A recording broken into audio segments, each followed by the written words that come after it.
If you intend on winning a war, it's kind of important that you have soldiers who are actually willing to fight for you. Apparently, nobody gave Vladimir Putin that memo. Russia's president believes that he can obscure the brutality of what goes on in Ukraine with offers of massive pay packets. However, even those monetary promises no longer seem to be enough to convince Russia's soldiers to keep fighting. They want to stop, and Putin doesn't seem able to convince them that dying horribly to complete his special military operation is a good idea. Mass surrender has erupted in the Russian army as Putin's troops refuse to fight. Putin is losing control of his own men, which gives Ukraine an important advantage as the war heads into 2026. Back on December 31st, United 24 media reported on data published by Ukraine's coordination headquarters for the treatment of prisoners of war that flew a little under the radar as 2025 came to an end. That data showed that a remarkable number of Russian soldiers have been captured since Putin launched his full-scale invasion of Ukraine, and even more interestingly, 2025 has brought with it the highest number of surrenders to date. How many Russian soldiers have been captured by Ukraine? More than 10,000 and counting in a little under 4 years, which is a number so massive that it begs the question of why it's happening. We'll cover some of the answers to that question throughout the video. However, perhaps the biggest answer is that Ukraine has set up a project designed to enable Russia's soldiers to submit themselves for capture, no matter where they are on the front lines. That program is called I Want to Live, and it's one of the many examples of creativity that Ukraine has showcased ever since Putin started his expansionist war. I Want to Live makes a very attractive offer to a Russian soldier who wants to get out of the war. You can visit the I Want to Live project on its own website, where you'll immediately see that it offers multiple lines of communication that a Russian soldier could open up with the program. Among those lines is a chatbot available directly on the website, along with a link to a Telegram channel and a Contact Us page that a soldier can use to send messages to their potential Ukrainian captors. Therein lies the genius of the entire concept. Ukraine isn't only offering peaceful surrender to Russia's forces, it's also making it as easy as possible for Putin's soldiers to throw in the towel. All it takes is a quick message and the wheels are set in motion. I Want to Live also makes plenty of promises to the surrendering soldiers, with full compliance with the Geneva Conventions on the treatment of prisoners being front and center. That treatment alone is better than what many of Russia's soldiers receive in their own military, making surrender an even more enticing proposition. The soldiers are also promised detention in decent conditions, along with 3 meals daily, medical care, and the ability to contact their families. Sensationalistic, though not necessarily untrue, reports in December have claimed that some Russian troops are so hungry that they've plotted to eat their comrades, which tells you what you need to know about the food situation for Russia's military in Ukraine. It's not good, and I Want to Live takes advantage of that fact. The program also offers the captured soldiers a voluntary route back into Russia by way of prisoner exchange programs, or if the soldier prefers, an opportunity to seek shelter in Ukraine or another European country once the war is over. In other words, some Russians are not only surrendering, but they're surrendering so hard that they escape Putin's clutches altogether. In fact, it was I Want to Live that publicized the data that United 24 media shared in a Telegram post that highlights the growing trend towards surrender among Putin's fighting forces. The number of Russians surrendering is increasing year after year. In 2025 alone, more Russian servicemen were captured than in 2022 and 2023 combined, the Telegram statement read. On average, 60 to 90 Russian armed forces servicemen surrender weekly, reaching 350 per week in August 2024. Since June 2023, Russian soldiers have consistently been captured more often than Ukrainian servicemen in Russian captivity. This is interesting data, and there's plenty more where that came from. Some of the numbers shared by the project reveal that what were previously rumors about the state of Russia's military are actually true. We'll start with the demographic data. According to United 24 media, the overwhelming majority of those captured, around 83%, are rank-and-file soldiers. These are typically going to be infantry and other low-ranking soldiers whose jobs will usually be to charge headfirst at Ukraine's drones while desperately hoping that they might survive. Only 13% of those captured were non-commissioned officers, with a minuscule 3% being officers. Not all of the soldiers will have volunteered to be captured, by the way. So what we're seeing here is that Russia rarely places officers in a position to get captured, instead preferring to let the cannon fodder, use an unsympathetic but not inaccurate term, put themselves in Ukraine's firing lines. It gets more interesting. A surprising number of the captured soldiers don't come from Russia. About 7% of the 10,000 captured, which amounts to around 700, have been identified as foreign mercenaries contracted from 40 different countries. Between 2 and 3 new foreign fighters are being discovered weekly. United 24 Media adds. Contract soldiers in general make up a large portion of the capture numbers. About 76% of those captured are contract soldiers, many of whom have come from Russia's prisons or private military companies. Mobilized individuals account for 19% of the captures, and conscripts, who Putin claimed would not be sent into battle when he started his war, make up about 5% of the captures. It looks like Putin was lying.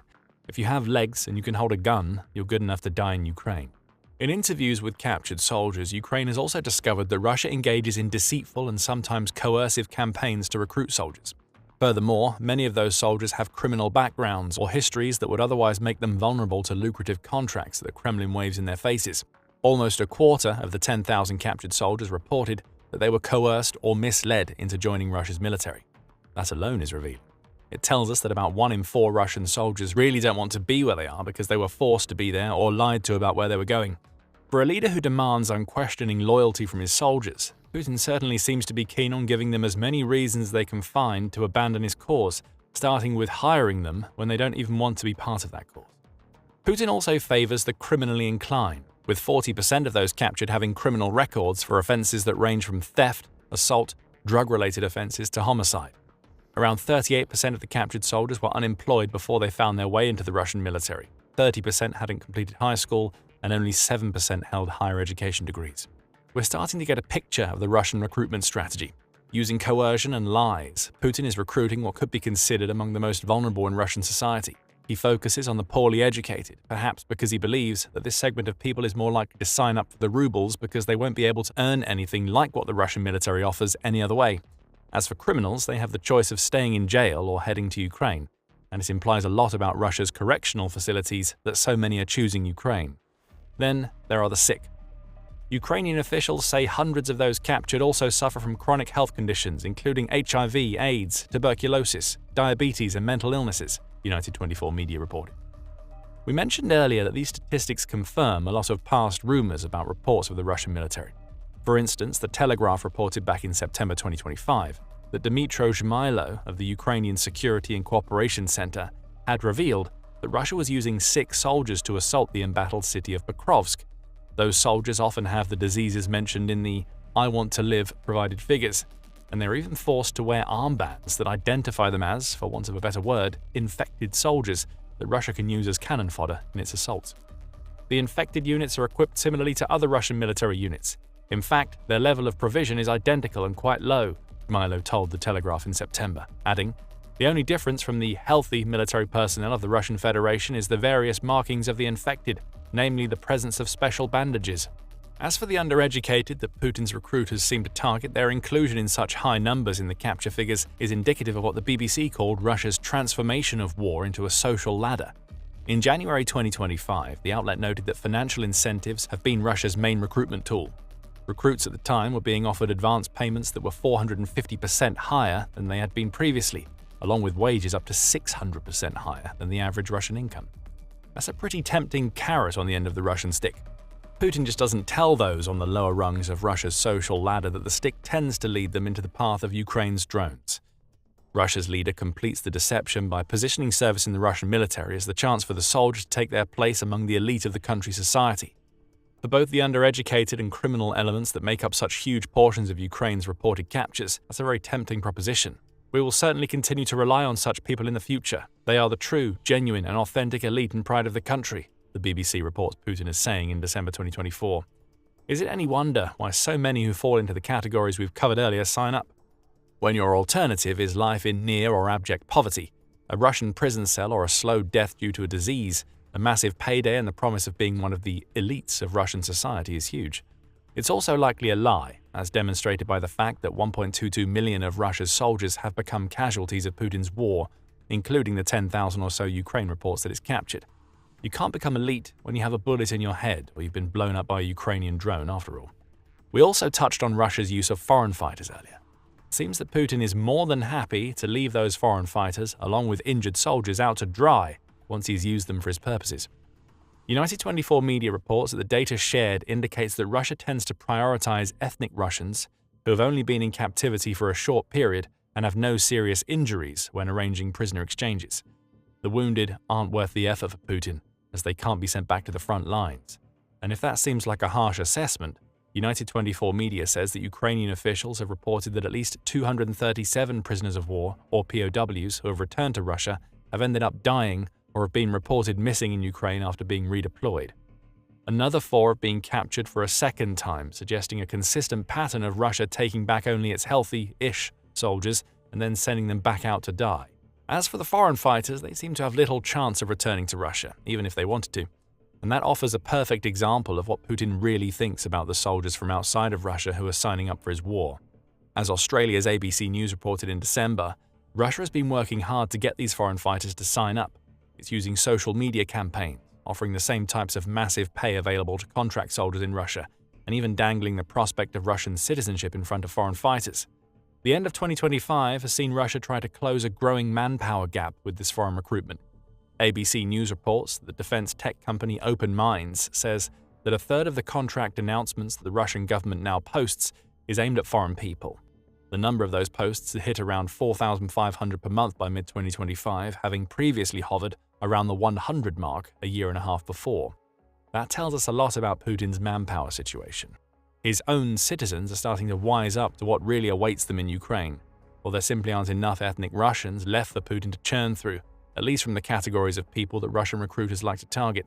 So foreign fighters it is, and those foreigners are in for a rude awakening once they reach Ukraine. Russia's refusal to take them back in prisoner exchanges is a blessing when compared to the fates that have befallen other non-Russian soldiers in the country's military. 3 squares, a bed, and the ability to call home is heaven compared to becoming meat for the meat grinder. According to a January 12th report in The Telegraph, Russia has now taken to press-ganging African people into becoming part of the Russian military, at which point they are sent on kamikaze missions. According to Ukraine's ambassador in South Africa, Oleksandr Scherba, Russia's treatment of its South African contract soldiers is indicative of Putin's disdain for all of the soldiers that Russia hires from the continent. There might be all kinds of charm offensives on the African continent, but once an African person comes to this war, they just become meat for the meat grinder, Scherba says, adding that Russia looks at Africa through imperial eyes.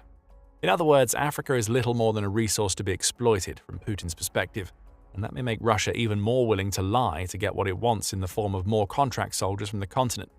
Those soldiers have little chance of receiving the many rewards that Russia offers them, meaning capture by Ukraine is often their best way out. This imperialistic attitude exists inside the Russian military as much as it does in the country's upper echelons. The Telegraph says that one video published on January 11th shows a group of African soldiers singing a song in their native language in a snow-covered forest. The Russian soldier filming the events comments, "Look how many disposables there are," before claiming that the soldiers will be singing differently once they're deployed to the front lines. That's a callousness that can't be excused by the fog of war, and it seems to come right from the top. The Russian soldiers that Ukraine has captured reveal patterns of coercion, deception, and outright loathing of the very people that Putin is sending to fight his war. That's no way to boost morale. The saddest thing is that Putin isn't looking for high morale. He wants unquestioning loyalty in return for the money that Russia offers, with that loyalty extending to a Russian soldier being willing to die when he commands it. Over 10,000 and counting either aren't willing or have been captured while trying. Many more are likely to follow if I Want to Live's claim that Ukraine captured more Russian soldiers in 2025 than in 2022 and 23 combined is anything to go by. That's another pattern. More of Russia's soldiers are ending up in Ukraine's custody, suggesting more than ever before are willing to raise the white flag to escape the horrors to which Putin subjects them. So we've seen the figures, and we know that Russian soldiers are surrendering at an incredible rate. But what does all of this mean for Ukraine? For one, every surrendering soldier amounts to the loss of somebody that Putin is paying handsomely and is relying upon to take part in assaults on Ukraine's defenses. Interfax reports that the largest numbers of Russian prisoners have been captured in the Pokrovsk and Bakhmut district of the Donetsk region, along with the Kursk region and the Pololi district of Zaporizhia. These are all regions where Russia has sustained massive losses in its fight against Ukraine, and surrendering soldiers have only exacerbated those losses by weakening the assaults that Russia launches. There's another interesting point here. Russia is the force that is on the offensive in Ukraine. That's an obvious statement, but it casts into an even harsher light Ukraine's revelation that it's now capturing more of Russia's soldiers than Russia is capturing Ukraine's troops. That shouldn't be happening. It's typically the offensive force that makes the majority of captures because that force is supposed to be working to take territory and encircle troops.